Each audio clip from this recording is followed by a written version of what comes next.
নমস্কার বন্ধুরা, আপনারা সবাই কেমন আছেন? আশা করি খুব ভালো আছেন। তো বন্ধুরা, আজকের ভিডিওটির মাধ্যমে আমি দেখাবো এই চন্দ্রমল্লিকা গাছ খুব সহজ পদ্ধতিতে এবং সঠিকভাবে কিভাবে চন্দ্রমল্লিকা গাছ কাটিং করতে হয়।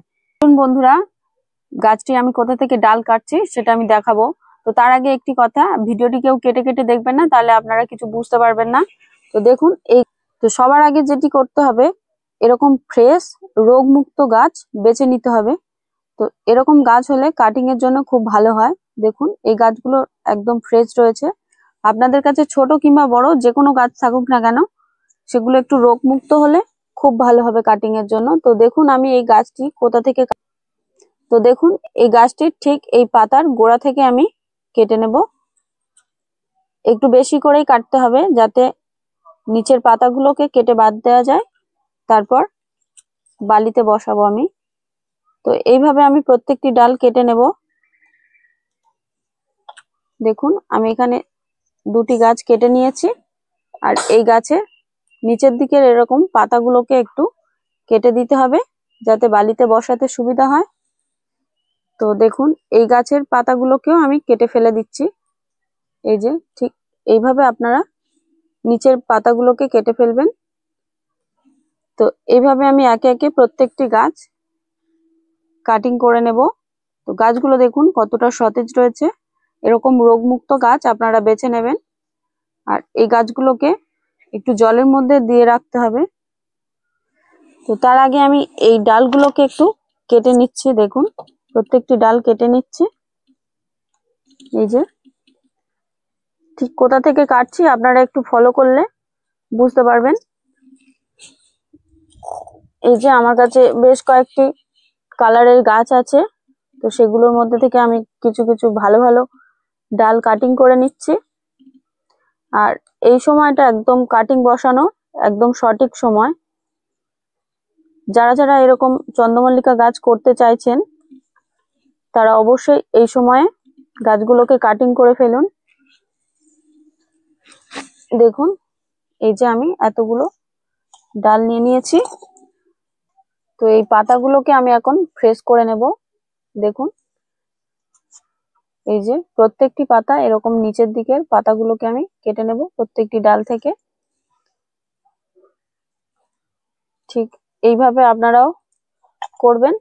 আশা করি আপনাদের গাছও অনেক সুন্দর হবে। আর আমি মাটির মিডিয়াতে এবং সিন্ডার মিডিয়াতে এবছর সিরিজ করছি। আপনারা 2025 সালে চন্দ্রমল্লিকার সিরিজ করছি আমি মাটির মিডিয়া এবং সিন্ডার মিডিয়াতে। তো যারা কম্পিটিশন লেভেলের গাছ করতে চাইছেন, তারা অবশ্যই আমার চ্যানেলটিকে সাবস্ক্রাইব করে আমার ভিডিওগুলোকে একটু দেখে নেবেন। চন্দ্রমল্লিকা মাটির মিডিয়া এবং সিন্ডার মিডিয়াতে আমি 6টা থেকে 7টা পার্ট আমার চ্যানেলে আপলোড করেছি এবং আরো কিছু পার্ট আপলোড করব। তা যারা যারা এরকম ধরনের ভিডিও দেখতে ভীষণ আগ্রহী, তারা অবশ্যই আমার চ্যানেলে গিয়ে এই সমস্ত ভিডিওগুলো দেখে নেবেন।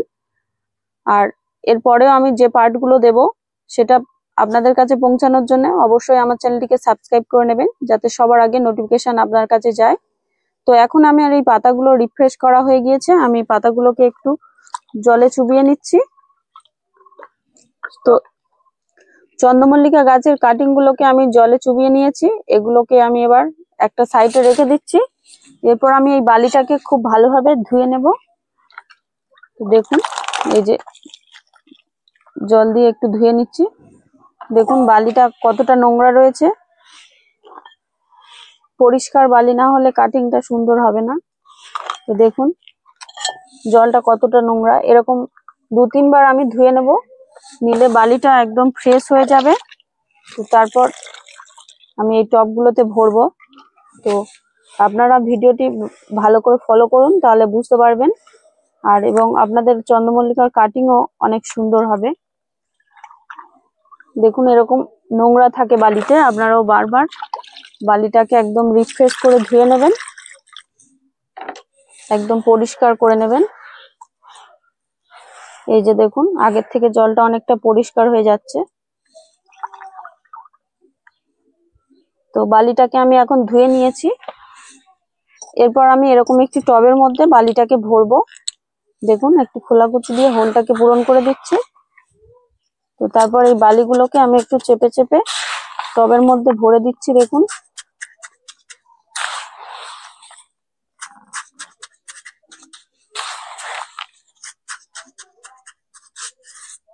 তো একটা টবে আমার ভরা হয়ে গিয়েছে।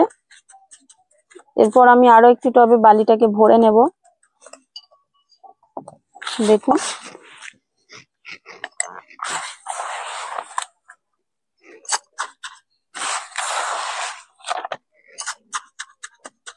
তো দেখুন আমি বালিটাকে টবের মধ্যে ভরে খুব ভালোভাবে চেপে চেপে সমান করে নিচ্ছি। দেখুন টবের মধ্যে বালিটাকে ভরা হয়ে গিয়েছে। এবার আমি টবের মধ্যে হোল করব। তো তার জন্য একটা কাঠি, দেখুন এরকম ধরনের একটি কাঠি ব্যবহার করতে হবে। এখানে আমি একটি কাঠি নিয়ে নিয়েছি। তো এই পর্যন্ত করে আমি হোল করব। তো দেখুন আমি এখানে হোলগুলো করে নিচ্ছি। এই টবটার মধ্যে আমি এখানে 6টা হোল করব, আর এই টবটার মধ্যে আমি এখানে 5টা হোল করব। তো যেহেতু আমার কাছে 11টি কাটিং রয়েছে, তো দেখুন এইভাবে আমি হোলগুলোকে করে নিচ্ছি। আপনারা যদি একটু ভালোভাবে ফলো করেন তাহলে আপনারা সমস্ত কিছু বুঝতে পারবেন। তো এটাতে আমি কাটিং পাউডার ছাড়া বসাবো, আর এটাতে কাটিং পাউডার দিয়েই বসাবো। তো দেখবো কোনটা খুব সুন্দর হয়, কোনটা ভালো হয়। দেখুন এই যে আমি গাছগুলোকে নিয়ে নিয়েছি এখানে। তো দেখুন আমি এখন এই কাটিং গুলোকে বসাবো। ঠিক এইভাবে ধরতে হবে, তারপর এরকম সোজাভাবে রেখে জাস্ট এই আঙুল দিয়ে একটু চাপলেই গাছটা একদম পারফেক্ট ভাবে বসে যাবে। দেখুন এইভাবে আমি প্রত্যেকটি গাছ বসিয়ে নেব খুব সহজেই।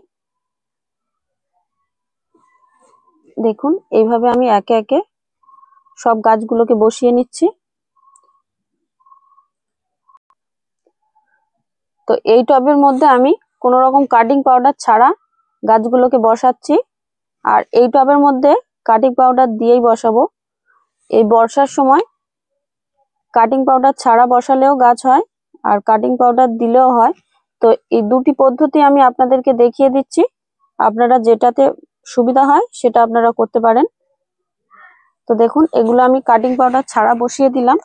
এরপর আমি এই কাটিং পাউডারটা দিয়ে বসাবো। দেখুন এই কাটিং পাউডারটা এখানে দাম দেওয়া রয়েছে 37 টাকা। এটা আমার কাছ থেকে 30 টাকা নিয়েছিল। তো দেখুন এই যে এই কাটিং পাউডারটা এখন নতুন রয়েছে আমার কাছে, আর একটা রয়েছে, আমি সেটা দিয়ে কাজ করব। এই যে এই কাটিং পাউডারটা, এটা দিয়ে আমি কাজ করব। তো এটাকে আমি একটু ঢেলে নিচ্ছি এর মধ্যে, তারপর আমি আপনাদেরকে দেখাচ্ছি কিভাবে কাটিং পাউডারটা দিয়ে গাছগুলোকে বালির মধ্যে বসাতে হয়। এই যে দেখুন এইভাবে একটু কাটিং গুলোকে একটু ঘুরিয়ে নেবেন, তারপর সেই সেম পদ্ধতিতে এই গাছগুলোকে আবার বসিয়ে দিচ্ছি এখানে। তো এই কাটিং পাউডার ঠিক কতটা পর্যন্ত দিতে হবে দেখুন, এই যে এতটা পর্যন্তই দিতে হবে, যতটা বালির মধ্যে থাকবে ঠিক ততটা পর্যন্তই কাটিং পাউডার দিতে হবে। তো দেখুন আমি এখানে কাটিং পাউডারটা দিয়ে দিয়েছি। এরপর আমি গাছটিকে বালির মধ্যে বসিয়ে দিলাম। তো এইভাবে আমি প্রত্যেকটি গাছ বসিয়ে নেব। এই যে দেখুন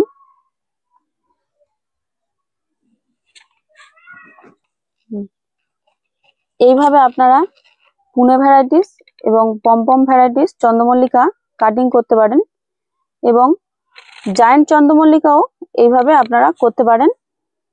একদম সহজ ব্যাপার, কোনো রকম ভয় পাওয়ার কোনো কথাই নেই এখানে।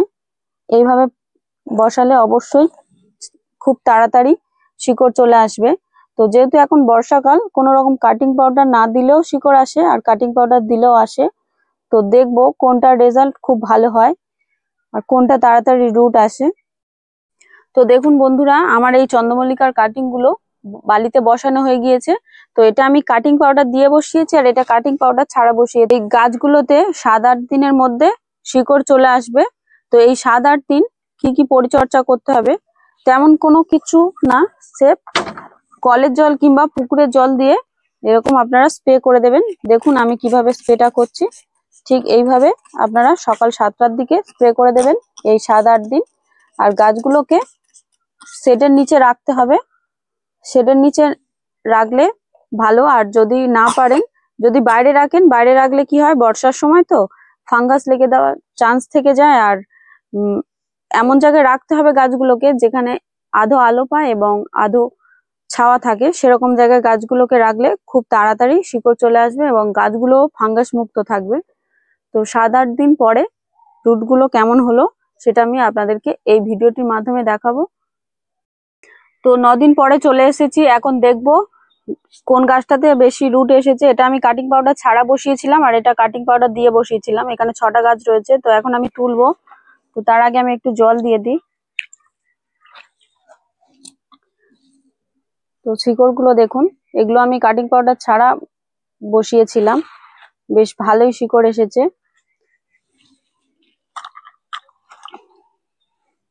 এই যে দেখুন, এই গাছটি কত সুন্দর সাদা সাদা রুট এসেছে। আর আপনারা যদি এরকম চন্দ্রমল্লিকা কেনেন তাহলে অবশ্যই এরকম সাদা ধরনের রুট দেখেই কিনবেন। আর যারা ঘরে তৈরি করছেন তাদের তো কিছু বলার নেই। তো এখন আমি এইগুলোকে তুলে দেখছি, এগুলো আমি কাটিং পাউডার দিয়েই বসিয়েছিলাম। তো দেখুন, এগুলোতেও বেশ ভালোই রুট এসেছে। আর এখন যেহেতু বর্ষাকাল, এখন কাটিং পাউডার ছাড়া গাছ তৈরি করা যায় আর কাটিং পাউডার দিলেও হয়। তো তো দেখুন, এই যে সাদা সাদা দেখছেন, এগুলো হচ্ছে আমি কাটিং পাউডার দিয়ে করেছিলাম।